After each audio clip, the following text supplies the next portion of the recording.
पर ये भी है कि बलूचिस्तान के वज़ीर ख़जाना ने कहा है कि अगर वफाकी हुकूमत सूबे के वाजिबुल अदा ड्यूज़ अदा करने में नाकाम रही तो पूरे मुल्क के लिए गैस की सप्लाई बंद कर दी जाएगी और वाजिबात अदा न करने की सूरत में असेंबली तहलील करने की भी धमकी दे दी गई है। हिलाली साहब, ये क्या मामला है? ये कुछ नहीं है जी, ये खामखा ऐसे हरकतें हैं, ये ऐसी चीजें कहते हैं, इनके पास क्या कंट्रोल है? ठीक है, गैस एक प्रोविंशियल सब। जय हिंद दोस्तों, मैं मिंदर शर्मा स्वागत करता हूं वन वर्ल्ड हिंदी में आपका। उम्मीद करता हूं आप खुश और स्वस्थ है। दोस्तों आइए दिखाते हैं पाक मीडिया की एक और लेटेस्ट डिबेट जिसमें पार्ट 2 है, जिसमें कैसे आज पाकिस्तान की जो गैस है वैसे ही किल्लत चल रही है, उसकी कटिंग करने की आज पाकिस्तान को धमकी पे धमकी मिल रही है। और ये धमकी कोई और नहीं दे रहा है, बलूचिस्तान की दबी कुचली अवाम के नेताओं की तरफ से आई है कि पाकिस्तान ने अगर हमारे पैसे, हमारे हक के पैसे नहीं दिए तो हम पाकिस्तान की पूरी गैस की जो सप्लाई ईरान से आती है वो सप्लाई लाइन हम काट देंगे। तो कहीं ना कहीं आज ओरियो और हिलाली कैसे बौखला गए हैं कि इनके हाथ में कुछ नहीं है, क्योंकि इन्होंने हमेशा से बलूचिस्तान के युवाओं, बलूचिस्तान के लोगों की आवाज़ उठाई और उनको भुखमरी के कगार पे ला के खड़ा कर दिया। तो दूसरी तरफ कैसे IMF की डील के बारे में भी डिस्कशन किया जा रहा है कि हमें क्या क्या इनके वादे मानने चाहिए और क्या नहीं मानने चाहिए, अगर माने तो भी मरेंगे और ना माने तो भी मरेंगे। तो इसी प्रकार की चर्चा इस डिबेट में की गई है। तो दोस्तों देखिए डिबेट और कमेंट में अपनी प्रतिक्रिया जरूर दें। लास्ट में आपसे रिक्वेस्ट करूंगा, चैनल पर नए हैं तो चैनल को सबसे पहले सब्सक्राइब करें, लाइक शेयर कमेंट जरूर करें। दोस्तों जय हिंद, वंदे मातरम, भारत माता की जय। दोस्तों बिजली के नरखों में सहमाही बुनियादों पर इजाफे का ऐलान किया था और आज की खबर यह है कि गैस के नर्ख 112% तक बढ़ा दिए गए हैं। इन फैसलों के आम आदमी के माली मामलात पर क्या असरात मुरतब होंगे, इस पर बात करेंगे। जबकि एक अहम खबर ये भी है कि बलूचिस्तान के वज़ीर ख़जाना ने कहा है कि अगर वफाकी हुकूमत सूबे के वाजिबुल अदा ड्यूज़ अदा करने में नाकाम रही तो पूरे मुल्क के लिए गैस की सप्लाई बंद कर दी जाएगी और वाजिबात अदा न करने की सूरत में असेंबली तहलील करने की भी धमकी दे दी गई है। हिलाली साहब, ये क्या मामला है? ये कुछ नहीं है जी, ये खामखा ऐसे हरकतें हैं, ये ऐसी चीजें कहते हैं, इनके पास क्या कंट्रोल है? ठीक है, गैस एक प्रोविंशियल सब्जेक्ट है, मगर इनके पास इख्तियार नहीं है। गैस फेडरल गवर्नमेंट कंट्रोल कर रहा है इस वक्त। क्या करेंगे वो? पाइपलाइंस काट देंगे क्या? नॉनसेंस, ये कुछ ऐसी बात है। ये क्या कर सकते हैं? कुछ नहीं कर सकते हैं। और ये कैसे गैस को बंद कर देंगे? नंबर 1। दूसरी बात, आपको पता है इनका पार्टी किधर है? बाप पार्टी है। आपको पता है बाप कौन है? जी जी।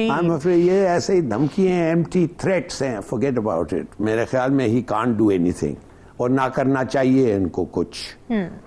मगर ये भी सही है कि अगर फेडरल गवर्नमेंट ने इनको NFC के तहत इनको कुछ देना था तो दे शुड पक्का देना चाहिए उनको। क्यों रोका हुआ है उन्होंने?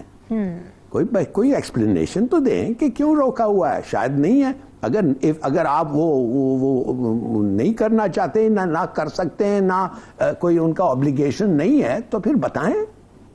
ये तो तरीका ही नहीं है ना, कहें कि कुछ नहीं कहें इन रिटर्न। मगर ये कुछ नहीं होगा। आई एम एब्सोल्युटली कन्विंस ये कुछ नहीं होगा। और एक चीज और मैं बता दूं कि in the case of Shaukat तरीन की आदतें हैं, थोड़ा सा वो स्ट्रांग आदमी है, बॉम्बास्टिक है, वो इन ऐसी चीजें, ऐसे उनका नेचर ऐसे है कि वो कहते हैं कि ये कर देंगे वो। बट यू नो, ये that is not sufficient reason कि उनको खिलाफ आप एक ऐसा केस दें। अब तो मैं इसके बाद किसी को आप सेडिशन का केस लगाएं, मैं हंसने लगूंगा। कहेंगे अच्छा यार, तुम्हें भी सेडिशन का केस हो गया इसलिए कि तुम डिसएग्री करते हो किसी से। ये तरीका नहीं है इस मुल्क को चलाने का। Somebody had better get a grip। बिल्कुल ठीक है। उरिया साहब, आप सुन पा रहे हैं हमें? उरिया साहब, अगर आप सुन पा रहे हैं तो जरा बताइए। जी, आवाज आ रही है आपको? जी बिल्कुल आ रही। जी ओरिया साहब, ये बलूचिस्तान के वज़ीर ख़जाना ने एक धमकी दी है, वो ये कि पूरे मुल्क के लिए गैस की सप्लाई बंद कर दी जाएगी अगर वाजिबुल अदा ड्यूज़ अदा ना किए गए वफाकी हुकूमत की जानिब से, और असेंबली तहलील करने की भी धमकी दी है उन्होंने। तो किस तरह से देख रहे हैं आप इसे? देखिए, ज़बरदस्त का चक्री को मैं जानता हूँ, चमन से ताल्लुक रखता है और बड़ा जैसे कहते हैं उन लोगों में से है जिन बाप पार्टी के शुरू के लोगों में से। और बड़ा लाडला किस्म का वो है, वजीर है उसको। एक बात तो ये है कि उन्होंने ये कहा है कि फेडरल गवर्नमेंट जो है वो उस वक्त डिविजिबल पूल से हमारा हिस्सा नहीं था। होता यह है कि पूरे पाकिस्तान के अंदर तमाम रेवेन्यू जब इकट्ठे होते हैं तो उनमें से प्रोविंसेस का एक हिस्सा होता है जो उनको दे दिया जाता है, जो कि फेडरल गवर्नमेंट नहीं दे रही, उसके देने के बाद फेडरल गवर्नमेंट चलाई जाती है। तो उसने तकीद करके कहा है कि डिविजिबल पूल इसीलिए बनता है कि आप जो गैस इस्तेमाल करते हो हमारी, उसके साथ जो साहिल इस्तेमाल करते हो, उसके साथ साथ और बहुत सारी चीजें जो है, जो टैक्स रेवेन्यू आप इकट्ठा करते हो, उस रेवेन्यू को जाके आप तकसीम करते हो। तो बलूचिस्तान में 91 की जो फर्स्ट NFC अवार्ड आया था, उससे पहले होता यह था कि बलूचिस्तान का जो डेफिसिट था वो पिकअप कर देती थी फेडरल गवर्नमेंट, और उसके साथ जो उसका सरप्लस होता था वो सरेंडर करना पड़ता था। लेकिन ये तो कभी सरप्लस तो हुआ नहीं कि जो बिल है, जो उनका बजट है। लेकिन अब हुआ यह है कि बलूचिस्तान को अपने जो है वो अखराजात चलाने के लिए पैसे नहीं मिलते। इस पे उन्होंने कहा कि हम फिर गैस बंद कर दें, और उन्होंने कहा कि मुझे तो सिर्फ 20-22 लेवीज वाले चाहिए उनको, उसको बंद करने के लिए। आप मुझे ये बताइए कि जब एक प्रोविंशियल गवर्नमेंट ये कह रही होगी, और आपने 2001-06 से अकबर बुगटी के इंसिडेंस के बाद पूरे बलूचिस्तान को आग और खून में तकसीम कर रखा हुआ है, और आपको वो इलाके, वो सुई का इलाका, वो लोटी का इलाका, इस तरह के 3-4 जो गैस फील्ड हैं, जहाँ कभी 1 या 2 या 3 लोगों से आप अपने उसके पास चला लिया करते थे, उसकी हिफाजत कर लिया करते थे। आप सबसे बड़ी बात यह है कि 1000 दफा कहा है कि आप इस मुल्क के इलेक्शन करवाएंगे, तो उस इलेक्शन के नतीजे के अंदर लोगों को अंदर एक होप क्रिएट होगी। वो होप हो सकता है टूट भी जाए, हो सकता है बेहतर ना हो, लेकिन कुछ देर तक आप उसको संभाल सकते हैं, उसको आगे चला सकते हैं। लेकिन नहीं, ये तो मसला सारा यही है कि हमेशा वो एक टेंडेंसी कि ये जो बेसिकली मुल्क है, इस मुल्क में जब तक हमारी मर्जी की हुक्मरान नहीं आते, हमारी बातों पे चलने वाले नहीं आते, हमारे इशारों पर नाचने वाले नहीं आते, ये मुल्क जो है, इस मुल्क में भले इलेक्शन होते हैं तो हम तो नहीं मानते और हम तो नहीं होने देंगे। यही वही बलूचिस्तान के अंदर हालत बनी है। और मैं बात बताऊं कि बलूचिस्तान के हालात जितने बिगड़े हुए हैं और जो इस तरह की सूरत हाल है, अगर वो KPK के हालात के साथ मिल गए और जो आपकी इस वक्त सिचुएशन है, आप नहीं संभाल सकोगे। हमने इस मामले में उम्र गुजारी हुई है, हमने 24 साल इसी बलूचिस्तान में गुजारे हुए हैं, हमें स्ट्रेंथ्स का भी पता है, हमें वीकनेसेस का भी पता है, हमें अंदाजा है कि किस तरीके से आप लोगों के साथ बेहतर रवैये के साथ चीजों को आगे बढ़ाते हैं और कैसे आप उनके साथ ताल्लुकात रखते हैं। आपने अगर वहां की पॉलिटिकल लीडरशिप को नाराज कर दिया तो फिर होगा ये कि बहुत छुप के फिर कोई आपका साथ देगा तो देगा, वरना कोई नहीं देगा फिर आपके साथ।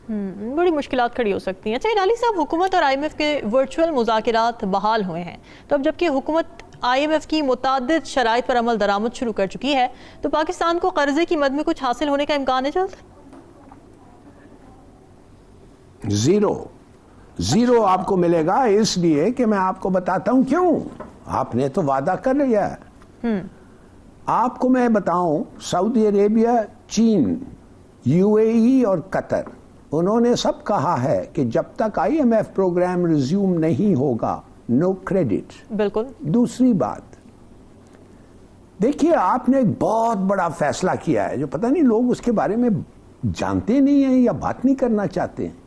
आपने ऐसा फैसला किया है कि आपका जो कर्ज है, सर्कुलर डेट जो है, जो 2.4 ट्रिलियन माने खरब, आपको पता है कि रोज इस 2.4 खरब को रोज एडिंग कितना हो रहा था? 2.1 अरब रोज ऐड हो रहा था इस डेट को। अब इसको तो खत्म करना था आपको। बिल्कुल। तो आपने क्या किया? आपने रेज किया। क्या चीज को रेज किया? प्राइस। किधर रेज किया? ये जो डिस्कोज हैं आपको इतने इनएफिशिएंट हैं कि अगर आप इनको 100 रुपया का गैस इनसे लें तो 100 रुपया का गैस इनसे दें तो 70 रुपया इनको मिलता है। 30 रुपया 30% वेस्टेज है ट्रांसमिशन में, चोरी में, नॉन पेमेंट में। अच्छा। मगर तो वो उन्होंने क्या किया? कराची को लिया, कराची इलेक्ट्रिक को लिया, 42% 42% लॉस था। आज क्या है? 15%। कैसे हुआ? या मैं कैसे हुआ? ये इसलिए हुआ कि प्राइवेटाइज किया। बिल्कुल। गवर्नमेंट को कहा गया है कितने दफे? 5 दफे नहीं, 10 दफे नहीं, 15 दफे प्राइवेटाइज डिस्कोस। 15 साल से कहते हैं प्राइवेटाइज, 15 साल से ये सब पार्टीज बहने, हाँ बिल्कुल बिल्कुल, आज तक नहीं हुआ है। और क्या हो रहा है कि वो 30% नुकसान हो रहा है उनका ट्रांसमिशन, थेफ्ट और नॉन पेमेंट में। जब 15% कर रहा है कराची फ्रॉम 42, इन लोग तो 5-6%, 10% पे आ जाएंगे, मगर इनको परवाह नहीं है। अब मैं आपको बता, तंग आ गए हमारे दोस्त, वो कहते हैं नो मोर, अगर ये नहीं करेंगे तो हम कर्ज नहीं देंगे। और अब ये हो रहा है कि 300 यूनिट के कम जो गरीब हैं, इन लोग, हम ये जो रीअरेंजमेंट हुआ IMF के थ्रू, ये कम पैसे उनको देने पड़ेंगे। अच्छा। बल्कि ये बहुत कम देने पड़ेंगे। मगर नुक्स क्या है इसमें? इसी नुक्स ये है कि जब आप अमीर से और इंडस्ट्री से पैसे लेते हैं, वो पता है क्या करते हैं? अमीर को तो छोड़ो, इंडस्ट्री से जब आप पैसे लेते हैं, वो अपना जो चीज प्रोड्यूस करते हैं उस पर कीमत लगाते फिर वापस कर देते हैं अवाम को।